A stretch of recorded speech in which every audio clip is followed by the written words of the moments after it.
Okay, let's now go ahead and play some more from the call. Say he only lives to be 80, okay? All right. The cash value will be worth about $2 million, but the payout for the death benefit will be $2.6 million. So, okay, technically, yes, so you you're take right. the cash, you're taking your policy dividends and go buy term insurance with it, and you would have more than you're talking about because you get a better buy on the insurance than you're getting with this rip-off whole life crap. Yes, you would get a high, but you wouldn't be able to use it throughout your life as your own bank. And well, I think that's okay. But here's the thing: the big thing that's a side issue. That's a side issue. But your first issue was, he's going to have all this money at retirement. Well, let's just do a little present value calculation on what you put in for a baby. $5,000 a year for 13 years. Do you know what that would be in a mutual fund?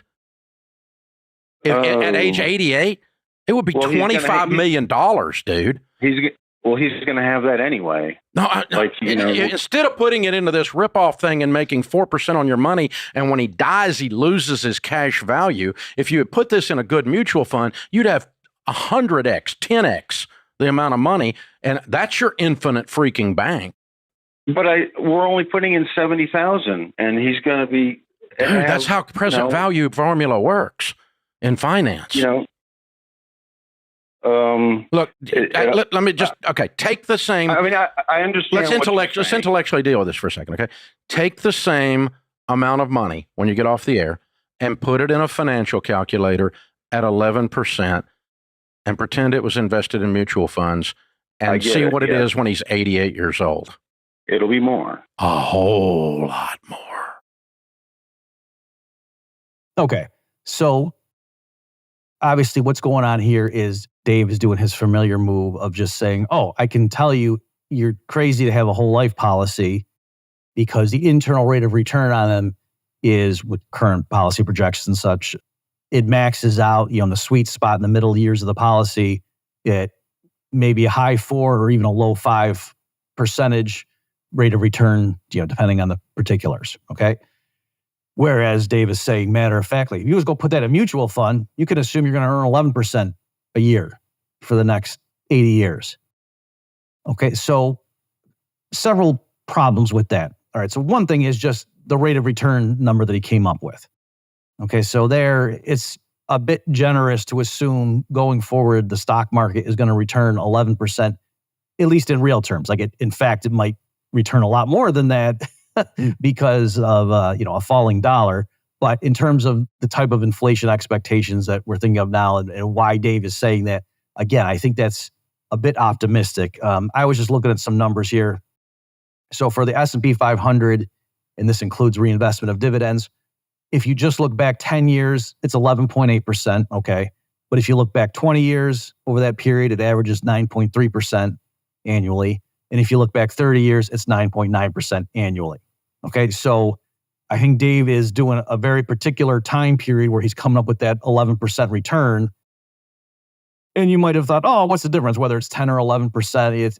Well, no, that makes a huge difference if you're doing it over 7, 8 decades. That little difference in what Dave was assuming there makes a big difference. Okay, so there's that element. Besides that, though, that's somewhat of a quibble.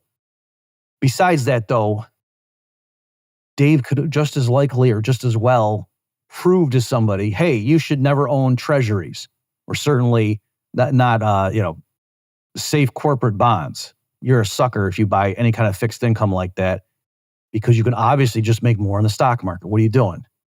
Look at historical returns. Just basic finance theory says that the expected rate of return in the stock market is higher than in bonds, especially if they're considered to be really safe.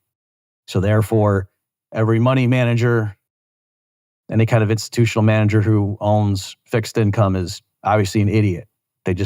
Can't they read a prospectus on a mutual fund?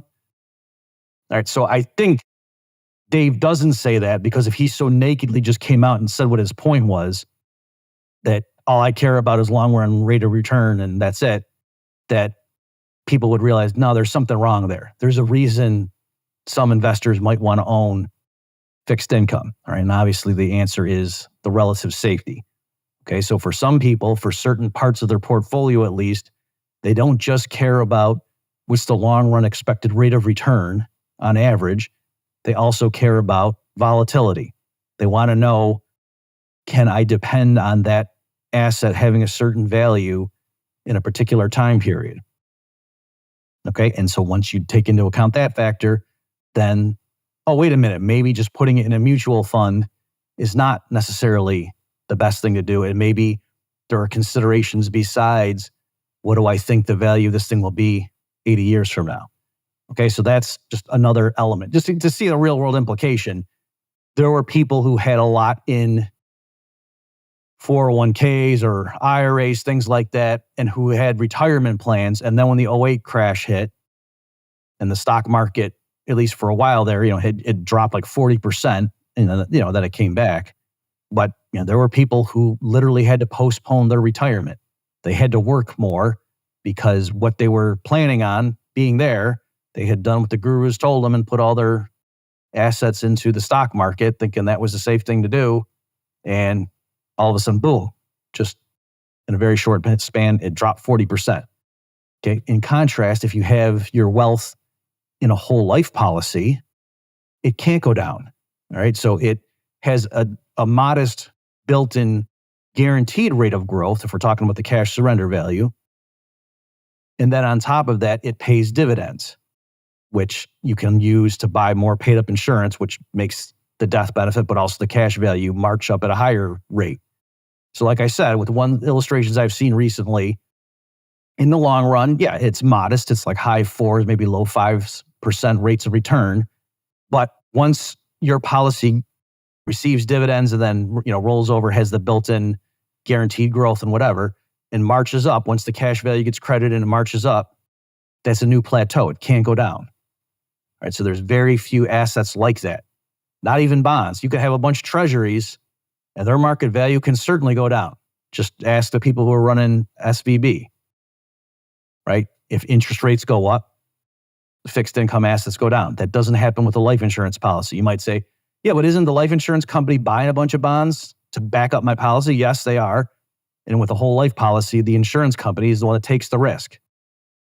They tell you, the contract says, you keep making these premium payments and we guarantee your cash surrender value marches up at this very modest rate. And then every period, if there's dividends, then it can roll over and march up even faster.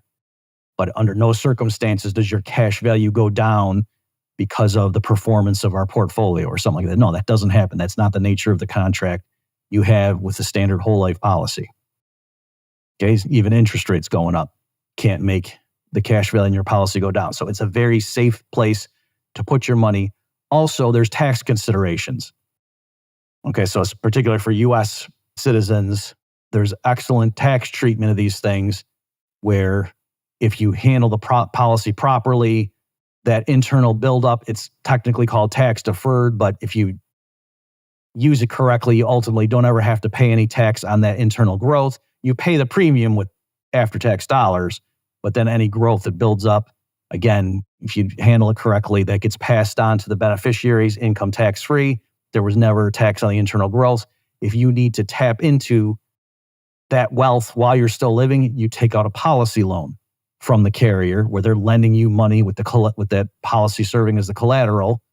And that policy loan is not taxable because it's not income, it's a loan. Okay, so these things have a lot of nice features, which is why so many people, including wealthy people, including banks, and we'll get to that in a minute, use these things.